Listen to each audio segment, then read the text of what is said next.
Inklusivitas. Perkenalkan, aku Putri dari Fakultas Ilmu Budaya 25 dan rekan Aku Isa dari Fakultas Ilmu Budaya angkatan 25.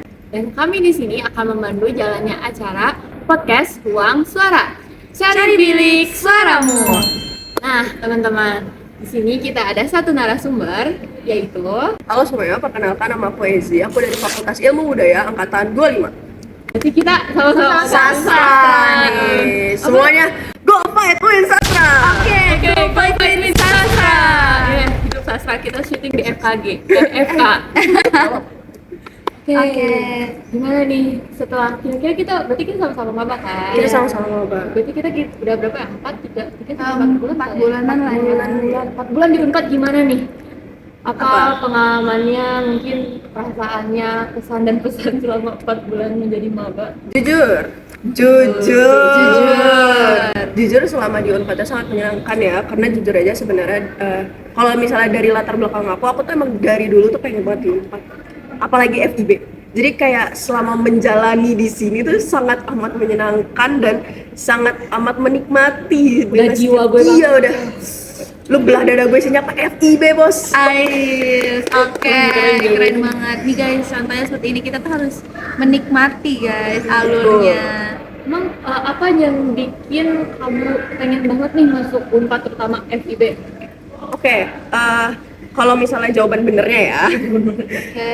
kalau mau masuk sastra atau FIB-nya itu sebenarnya udah dari lama banget.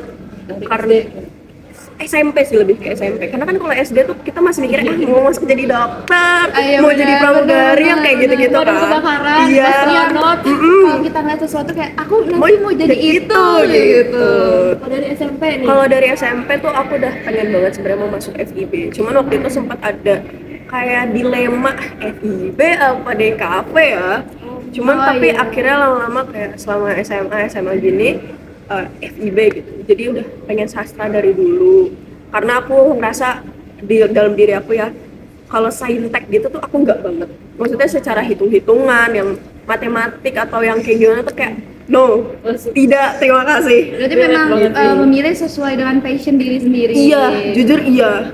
Karena kan aku emang dari SD sebenarnya udah suka nulis. Suka nulis yang kadang cerpen-cerpen yang kadang wet gak jelas. Oke. Gak pernah dilanjut guys. Terus habis itu SMP, SMA udah mulai nulis prosa kayak puisi mungkin. Ya pokoknya prosa-prosa pendek yang kalau kalian anak sastra pasti tahu Medium, aplikasi itu. Ya, itu aplikasi wajib anak sastra ya. Itu aku biasanya nulisnya di situ. Terus kalau misalnya mau masuk Unpadnya, jujur baru kepikiran masuk Unpad tuh sekitar kelas 11 akhir menuju kelas 12. Karena sebelumnya tuh aku pengennya di Undip kan. Tadi mau di Undip jauh ya. Emang niatnya mau jauh. Aduh. Enggak. Karena emang tadi mau di Undip karena kebetulan juga ada keluarga di sana, keluarga papa di sana. Cuman setelah dipikir-pikir lagi, ternyata kalau misalnya FIB terutama sastra tuh memang kalau nggak UI itu Unpad kan, apalagi Unpad tuh terkenal dengan sosumnya yang bagus gitu kan, jadi yang akreditasinya selalu unggul lah. Fun fact, aku nggak mau masuk UI jadi skip UI, jadi aku pengen Unpad gitu. berarti kalau sastra terutama Sasindo atau sempat kepikiran aduh Jerman kayaknya oke nih misalnya atau Prancis? Sebenarnya kalau misalnya dari dalam lubuk hati yang paling dalam sebenarnya Sasindo.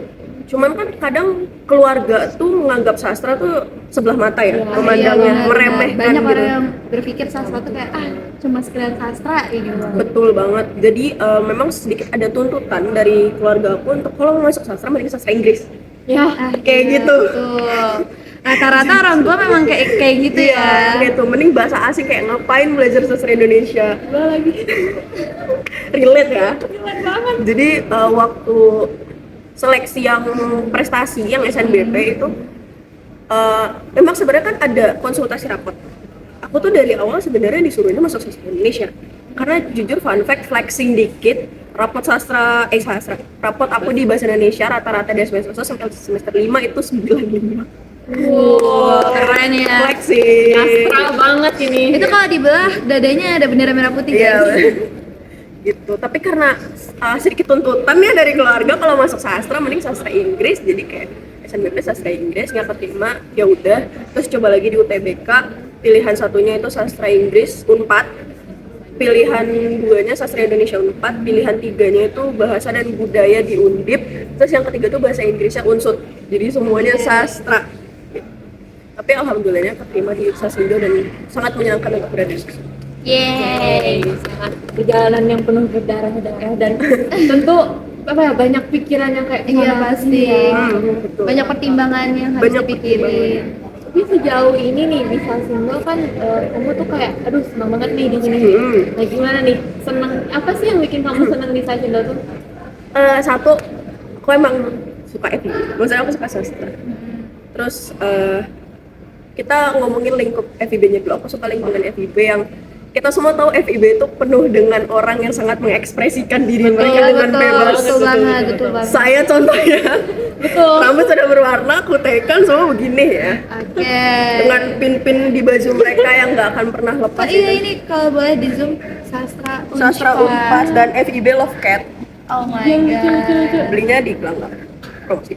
Ya. Jadi kalau misalnya di lingkungannya sendiri di FIB dan Sastra Indonesia itu sangat menyenangkan karena kalau di FIB tuh kita ketemu orang yang apa ya? Kalau bahasa Inggrisnya share the same Iya, brain cell. benar-benar Oh, iya, yang kayak benar-benar. gitu. Terus yang kayak mereka bisa dengan bebas mengekspresikan apa yang mereka inginkan. Lalu kalau misalnya di sastra Indonesia, jujur memang walaupun aku bisa dikatakan kalau kata teman dulu nyastra banget, sastra banget. Tapi sebenarnya semenjak masuk Sasindo ya, aku belajar banyak hal lagi. Lebih kayak kesastrawan dan pujangga-pujangga lama yang sebenarnya kayak orang-orang tuh jarang aku tahu, tapi kayak ya udah sebatas tahu gitu sebatas tahu aja. nggak diulik lagi. Iya, nggak Kalau di dalam Sasindo lagi. tuh lebih kayak nih punjangga ini atau Iya, sastrawan ini iya, tuh gini-gini. iya, bener ya, Jabarin kayak gitu. banget gitu kan per apa? Per Biografinya orangnya ya, juga. biografinya dan segala macam, Karya-karyanya. karya-karyanya apa aja dan pengaruh mereka di Indonesia dan politik-politiknya gitu. Jujur itu masuk banget. Dan itu kayak sesuatu hal yang baru buat aku. Dan pastinya masuk banget gak sih ke kamu, karena kan kamu sastra banget nih, jadi kayak aduh nih jiwa gue banget nih. Iya, benar banget. Jadi kayak nyamannya di situ sih, kayak menemukan hal baru tapi bisa dikatakan zona nyaman ya. Nah, kan ini kan masa selesai kan sesuai passion. Betul. Tapi pernah nggak sih ngerasa kayak burn out? Kayak otomatis kan kita maba tuh pasti kayak suka FOMO sama kepanitiaan atau gimana. Nah, kebetulan Ezi ikut kepanitiaan ya nih? Kalau ditanya ikut kepanitiaan ikut banget ya. Kalau misalnya itu kayak udah 5 kepanitiaan aku Oh, keren banget sih, Sering- guys. sering nih dalam waktu itu. Menggunakan waktu sebagai maba dengan baik. Betul. Karena juga masih banyak yang kosong nggak sih, apalagi FIB ya. FIB banget kosongnya guys, percaya. Sumpah. Nah, tapi Cuma 2 hari. Ezi, tapi Ezi pernah ngerasa burn out nggak? Jujur kalau bisa dikatakan pernah burnout atau enggak. Berarti- Sama di sini. Selama di sini enggak. Berarti sangat menikmati banget. Sangat amat menikmati kehidupan di sini dan apa yang dijalani karena sebenarnya dari dulu aku emang suka organisasi dan kepanitiaan. Karena dulu tuh walaupun sebenarnya dulu organisasi aku tuh cuma OSIS, tapi itu kan 2 periode. Itu lanjut terus kan. Iya. Dan aku emang suka berada di luar. Aku suka bersosialisasi walaupun sebenarnya faktanya aku introvert. Tapi kayak aku suka bersosialisasi dan kenal orang baru. Karena aku tuh lumayan observing ya. Jadi aku suka memperhatikan orang gitu. Dan teman-teman aku yang di Jakarta kalau misalnya aku update story gitu, mereka selalu ngomong, gila lo lebih bahagia banget gitu. Lo kelihatan bahagia banget karena memang kayak Menemukan jati dirinya menemukan di sini. jati diri. The real jati diri Unpad. This is my life gitu. Tapi di sini aku mau nanya deh, mau nanya dari respon Ezi. Misal, pasti kan banyak tuh anak-anak maba yang ngerasa burn out kayak gitu. Bukan ikut kepanitiaan tapi kayak sekedar ikut matkul, iya Lagi kayak kan gitu. mungkin banyak maba yang lain juga mungkin nggak apa ya, Enggak. tugasnya nggak Iya. se-chill kita Se-chill gitu. FIB ya. betul.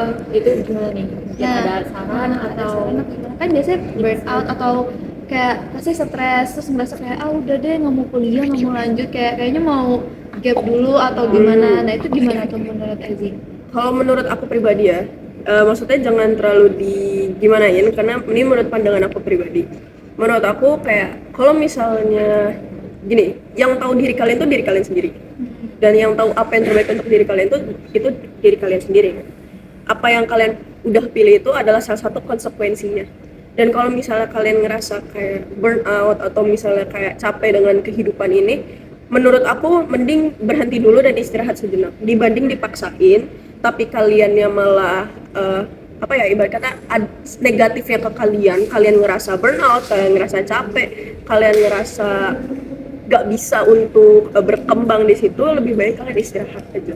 Istirahat dalam artian coba cari apa yang kalian suka sebenarnya. Kayak Apa yang misalnya ngelakuin hobi. Iya, bisa ngelakuin hobi, atau mungkin memang akademik atau perkuliahan itu salah satu hal yang wajib ya, karena kan yang tujuan kita di sini untuk belajar ya. Mungkin bisa di pelan-pelanin dulu porsinya, maksudnya jangan terlalu terburu-buru, jangan terlalu FOMO untuk ikut ini ikut itu, tapi kenali diri kalian sendiri, nikmatin apa yang pengen kalian nikmatin. Jadi take your time aja, santai aja gitu loh. Kita lagi nggak dikejar apa-apa kok, Iya sih, betul. kecuali deadline. Oh. Iya, bener. Oke, tapi kadang kan ada orang kayak tadi tuh misalnya FOMO, terus mereka tuh buru-buru lah karena ngeliat sana sini, aduh orang udah begini, Iya, udah orang pada begini. sibuk kok, aku enggak ya. Kira-kira nih, kalau dari kamu sendiri, ada nggak sih saran kegiatan yang menurut kamu healing banget yang mungkin orang nggak tahu tapi tuh orang harus coba dah gitu? Sebenarnya kalau kayak gitu tuh nggak bisa di apa ya, nggak bisa dari aku sendiri, karena kita nggak tahu setiap orang tuh sukanya apa, sukanya kayak gimana, dan pribadinya seperti apa. Jadi yang aku cuma bisa bilang, balik lagi ke sebelumnya, kenalin diri kalian tuh sukanya apa, kalian sukanya ngapain. Dan kalau dari aku sendiri tuh, cara aku untuk healing tuh maksudnya dengan jujur, aku kalau di kosan doang itu burnout. Jadi iya. Aku harus keluar dan Iya, aku benar. harus berkegiatan. Ada interaksi sama orang juga. Iya, lebih ngerasa mendistract sesuatu sih. Jadi kayak dengan kepikiran. jadi kalau misalnya aku ikut kepanitiaan kan aku sibuk dengan acara itu dan kegiatan itu. Jadi aku nggak perlu mikirin hal lain. Itu cara aku ibarat kata menghilingkan diri. Gitu. Karena kita sibuk kan, jadi kayak semua pemikiran tuh hilang gitu loh, ke distract sama yang emang sekarang lagi dikerjakan. Iya, sama prioritas yang sekarang gitu. Oke. Jadi daripada menghilang, mending menghealing. Iya, betul. Dan cari kegiatan yang memang bermanfaat Betul. sebisanya gitu. Jawaban yang sangat-sangat insightful ya guys Iya, dari betul. Ezi. Oke, lanjut. Kan tadi kita udah bahas seputar Kasindo, seputar FIB. Nah, Unpadnya sendiri nih gimana menurut Ezi? Karena kan kita tuh ada program kuliah namanya OKK TPB ya. betul. TPB itu kan udah sesuai sama fakultas, apalagi jurusan. Itu kan kamu dikelompokkan dengan orang-orang dari beda-beda fakultas. Nah, sejauh ini gimana? Aman apa ada keluh kesah sepertinya? Sebenarnya kalau dari OKK sendiri ya, OKK itu fun fact, fakta menarik. Aku tuh dulu nggak, kayak beberapa waktu lalu tuh sering banget kayak nggak mau OKK, nggak mau TPB gitu kan, malas gitu. Tapi setelah kesini sebenarnya lebih ke OKK-nya sih. Lama-lama setelah kenal sama mereka dan merekanya asik gitu ya, itu jadi kayak oh iya emang menyenangkan gitu untuk kenal dengan orang-orang di luar fakultas sendiri. Walaupun sebenarnya aku juga punya teman yang dekat di luar fakultas, tapi kayak ini satu hal yang baru gitu. Apalagi kita di situ punya satu kepentingan yang sama, yaitu OKK. Jadi kayak lebih banyak interaksinya sama mereka, lebih tahu gimana cara mereka berpikir dan bekerja dalam satu kelompok. Tapi kalau misalnya agama ini, jujur aku di agama masih pasif, karena Karena lebih agama tuh kalau menurutku ya dia kayak lebih ya udah gitu, maksudnya gak ada project yang Iya, ya, benar. Hanya kayak memberikan materi kepada kita juga nggak sih? iya kayak gitu sih. Betul, agama gitu. Jadi kayak interaksinya hanya antara kita dan dosen. Iya, betul. Nggak ada project. Cuma mungkin beberapa dari kelompok agama itu mungkin memang ada yang kayak bikin PPT atau diskusi. Cuma kan itu nggak semuanya ya. Iya, itu tergantung dosen. Terus apalagi nih yang lagi lagi hot topic banget nih akhir-akhir ini mengenai TPB PKN ya.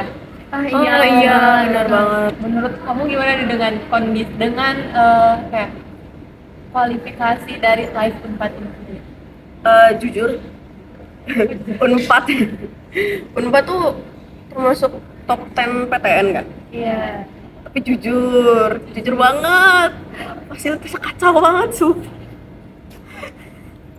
Memang. pertama server live Unpad itu nggak ngerti kenapa, mungkin kita nggak tahu ya dibaliknya seperti apa, cuman kayak ini kan suatu instansi besar ya, dia membawa nama sebuah nama besar yang tercantum dalam urutan top 10 PTN gitu loh, terbaik se-Indonesia, bisa dong diperbaiki, maksudnya Ada evaluasi. ada evaluasinya. Dan setahu aku tuh kayaknya dari angkatan sebelumnya pun juga udah sering kayak gitu. Tapi kan setelah karena ada gangguan tersebut di kemudian di waktu berikutnya kita juga melakukan ujian yang sama kan. Nah, cuman sekarang ada yang beda dibagi persen dan yang nah itu menurut kamu efektif gak sih, atau mungkin suatu terobosan besar lah daripada gak ada evaluasi sama sekali dari sana? Jujur itu salah satu bentuk yang efektif, karena dibandingkan dalam satu waktu tapi kayak cuman 1/4 orang yang bisa ngerjain, tapi kita dituntut untuk harus ngerjain, itu lebih baik kayak ya udah memang dibagi per section. Dan kalau misalnya dibagi per section kan jadinya selain mengurangi lagging dari servernya, kita juga jadi punya persiapan dan kita tahu kapan waktunya kita akan mulai dan kapan kita akan selesai. Jadi pasti persiapannya lebih apa ya, ibaratnya lebih matang sih. Itu kan kalau aku lihat ya, yang kelompok-kelompok terakhir tuh kebagiannya jam 9 sampai jam 10 itu paling terakhir. Nah, itu Bukan aku sendiri, Ya, kita. Iya, kata sebagai Kalian. kelompok dari 221 nih, akhiran banget. maksudnya mengganggu istirahat ya, makanya kita juga harus istirahat guys. Betul. Iya. Mungkin ada nggak sih suatu pandangan dari kamu yang bisa buat masukan gitu ke pihak live berbagai, biar misalnya dibagi yang sisa kelompoknya besok Kayak lagi hari. gitu. Bisa nggak? Atau ada insight yang lebih? Aku setuju sih kalau misalnya kayak gitu. Tapi kalau misalnya dilihat lagi, itu ada, aku nggak tahu dari fakultas lain tuh jadwal mata kuliah mereka kapan aja dan gimana aja. Jadi kayaknya mereka menyamakan itu dalam satu hari itu karena ngelihat fakultas lain yang kita kan FIB santai ya, santai banget, kayak kuliah tuh cuma 2 hari. Iya. Dan banyak teman-teman kita dari fakultas lain yang udah kuliah tuh kayaknya udah 3 kali seminggu, 3 hari seminggu yang kayak gitu. Juga kan ada OSPAK, ada OSPIR juga masih yang belum selesai. yang kan? belum selesai kayak gitu. Tapi memang untuk yang sesi yang akhir-akhir banget itu memang sepertinya itu perlu dievaluasi lagi sih, karena di jam segitu untuk ngerjain 76 soal udah agak ngantuk ya. Bener. Udah enggak Pikirannya nanti Yang penting udah selesai gitu, udah nggak mikirin ini gimana ya jawabannya yang paling benar. mana dikejar waktu juga kan. Iya, cuman ya jadi kayak nggak apa ya namanya, nggak full gitu kita mengeluarkan untuk mengerjakan itu, karena kayak mikirnya udah malam ngantuk, udahlah tangting-tung aja, yang penting selesai gitu. Yang penting ada masuk nilainya ke Masuk input nilai kayak ke gitu. input, tiba-tiba nilainya 3. Aduh, jangan ya guys. Jangan ya. ya. Oke, karena tadi kita udah bahas FIB juga, Saksindo, Unpad dengan servernya. Live Unpad tolong. Nah, gimana nih? Aku pengen untuk terakhir ya, pertanyaan terakhir, gimana kesan-kesan Ezi dengan podcast Ruang Suara ini? Karena kan kita tujuannya untuk apa ya? Nyari pendapat orang lain, berani mengeluarkan pendapatnya tanpa harus diganggu dengan pendapat orang lain, pun tanpa takut harus dijudge karena orang lain. Gimana nih dengan kesan-kesan podcast kita ini, podcast ini? Menyenangkan ya ikut podcast kalian, karena ini kayaknya pertama kali deh aku diwawancara buat tugas OKK, dan tiba-tiba di chat sama Isabel kayak, Ezi mau nggak jadi narasumber di wawancara aku? Oh iya boleh. Aku pikir tuh kayak nggak yang lama gini, tahu kan yang biasanya di TikTok yang cuma kayak yang cuma semenit gitu.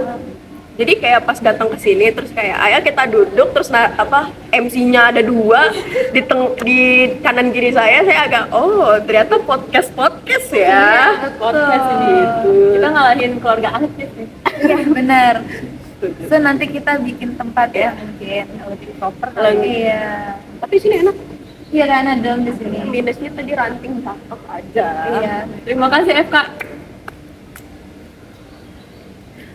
Menyenangkan. Jadi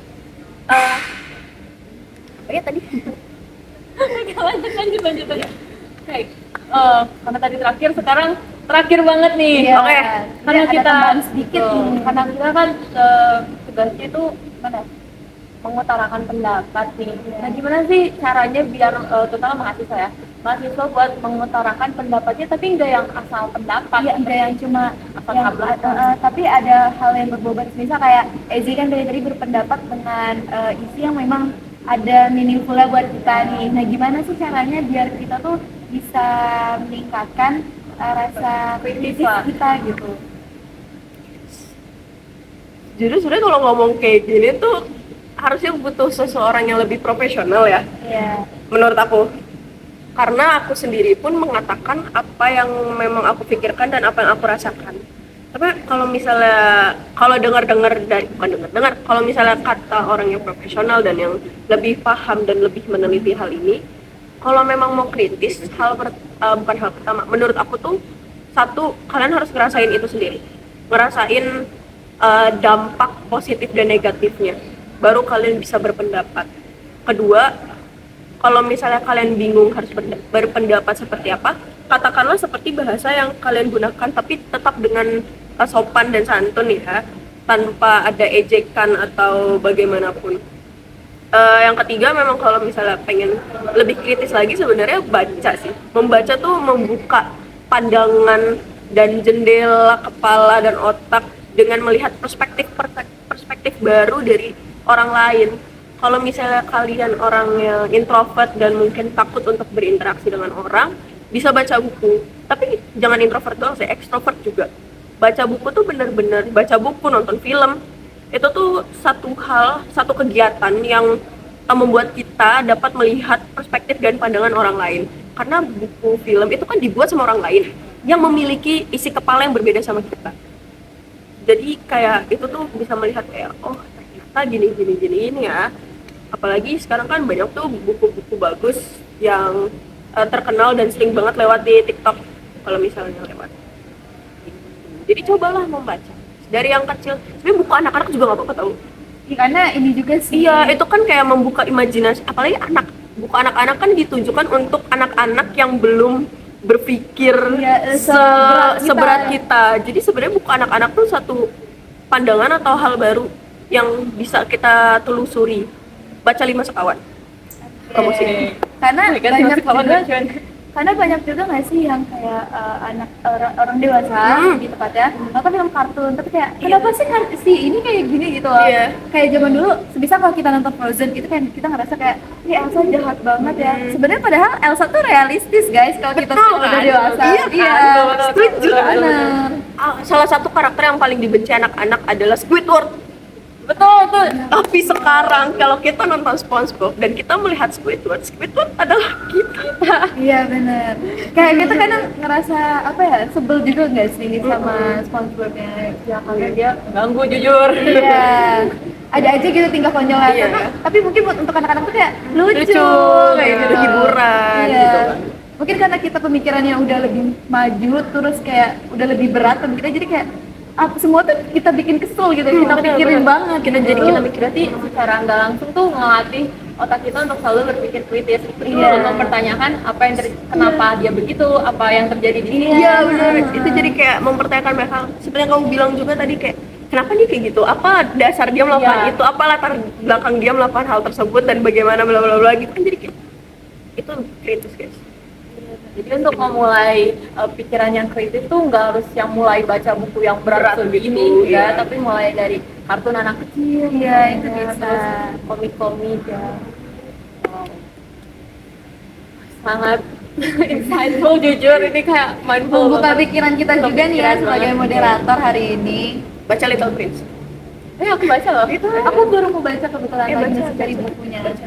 Jangan nggak usah bukunya, ininya aja audiobooknya. Oke. Audiobooknya seru. Ada ininya juga tahu animasinya. Tapi Oh, iya. mending baca atau denger audiobooknya. Oke. Karena kita sudah melampaui waktu. Pertama-tama aku sama Isa mau ngucapin terima kasih banyak buat Ezi yang udah Iya, telah bersedia meluangkan dan waktunya. hadir di acara podcast Ruang Suara kali ini. Tepuk tangan guys. Oke.